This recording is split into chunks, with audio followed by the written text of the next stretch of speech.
The next game on our list is the Miami Dolphins taking on it's the Miami Dolphins defeating the Detroit Lions 31-27.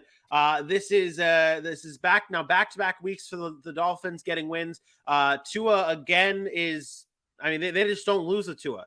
It's plain and simple. They just don't lose with Tua Tagovailoa as their quarterback. I believe they're 4-0 right now with Tua in the lineup, starting and finishing games this year for the Dolphins. They just do not lose with him. They win this game and really get the offense back on track after lackluster. Hey, we both got Taco Bell. We both got Taco Bell. That's the go-to. But the offense for the Dolphins gets back on track here. You look at Tyreek Hill and Jalen Waddle's day, both over 100 yards. They are the most dynamic duo in the NFL today. Tua comes back 29 of 36, 382 and 3. Great day from the offense from the Dolphins.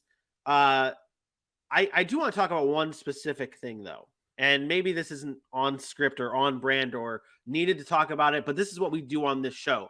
You could have a great day offensively. You could have a great win, but we're still going to nitpick and talk about what's wrong because we want to call things out. This Dolphins defense allows 27 points to Lions offense that's been shut out and held to under 10 points past 2 weeks. They allowed 27 points here. Obviously, you get Amon-Ra St. Brown back. You get DeAndre Swift back. That matters. But is there any concern right now for the Dolphins defense? Not really. I don't. One thing that what's different about the Dolphins compared to the Bills at times, but even you see it with Buffalo too sometimes. The Chiefs, you see it with sometimes. When you have an offense that's that electric, you often end up having to put your defense back on the field a lot. Now, that was kind of the case in this one. Detroit got off to a hot start. First of all 27 points came in the first half.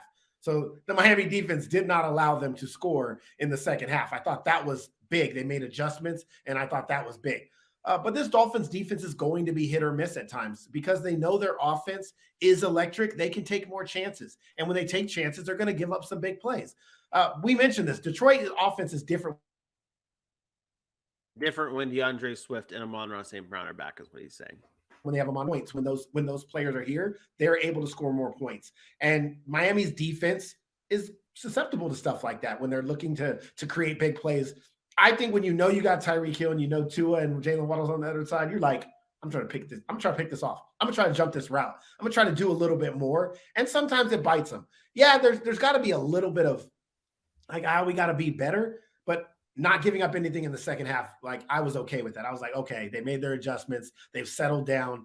I'm not too concerned about the Miami Dolphins. I think they're a really good football team. We saw it when they played Buffalo. We saw it when they, played some other teams. And I think they're in a good spot right now. I really do. Yeah. And you talked about the fact that once you get past those 27 points really in the first half from the Lions, 0 points in the second half, only 5 first downs, only 6 to 7 total yards of offense. This was a team that really shut it down once the second half rolled around. And it's not their first time. Remember, the Baltimore game, they gave up 28 points in the first half of that game, and we were all, oh, no, what's wrong with them? And then the second half, they only gave up 10 points, and they came back and won that game. This is a defense that has been able to make their adjustments, very similar to the way Cincinnati played a lot last year. You have to like that. You have to like the idea of being able to make adjustments. I think that's important, and I think that can carry you when you get late in the season. Yeah, no, I agree. And I mean, this offense, there's not much to say there's not much else to say from this offense when you look at it. It was an incredible day from Tua Tagovailoa and company. This is another day. This is Jalen Waddle's third career game with 2+ receiving touchdowns. It's just what else can you say about this Miami Dolphins offense? What? I can tell you that you owe Tyreek Hill an apology. What did I say? I know you've apologized before, but you owe him a sincere solo cam shot apology about how he wasn't a true receiver and not that good. And he's that man is unreal. Tyreek Hill. I'm getting emotional right now. It's tough times in my life. I think that I owe you an apology, sir. You are not only a great wide receiver,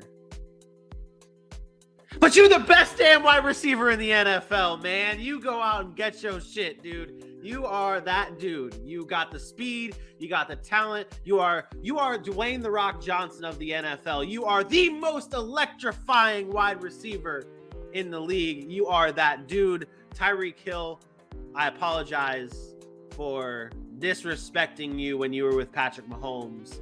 You can do it with any quarterback. You can do it with anybody. I can be your quarterback. You still putting up $150 with me, and that's what I appreciate about you, Tyreek Hill. You that dude. Was that was beautiful. But I mean, seriously, seriously, on a real serious note, he's gone over 150 yards 4 times this year already. He's got 70 catches on the year already, almost 1,000 yards through 8 games. The numbers he's putting up are they're 2K? Insane. 2K? They're insane. He is he has a chance to get 2,000 yards this year. Yep. He does. It takes a lot. You can't get hurt. You got to continue to do it. You know, can't have bad games. Like sometimes it's hard, but he's definitely on pace for being right there, man. Being right there. And for everybody that wanted to just crown Cooper Kupp as the best receiver in football this year, he ain't even close to Tyreek Hill. Cooper Kupp ain't Tyreek Hill. Even in Cooper Kupp's last year, where it was historic numbers for Cooper Kupp, he ain't Tyreek Hill. He ain't Tyreek Hill. No, not even in the same stratosphere. And that's not to disrespect Cooper Kupp. No, I don't think there's a wide receiver in the NFL that's on the same level as Tyreek Hill. And I personally thought that was Devontae Adams. That was Devontae Adams. But the amazing thing about Tyreek Hill is people don't realize is he came out as like a gadget player, right? He developed into a great wide receiver. He wasn't a wide receiver. Like when he came into the NFL, he was a guy with speed that can move and shifty and fast. When you have that ability that he has, and now you've learned how to run routes and know how to read defenses and get into zone coverage and leverage where you want to be on the field and have great hands. There's not a thing any defense can do to stop Tyreek Hill. Nothing. You just can't. Truly game-changing special abilities for Tyreek Hill, and it's really helpful for Tua Tagovailoa and his numbers, who now remains as one of the best quarterbacks from that draft, if not the best quarterback from that draft. Start giving Tua his flowers as well.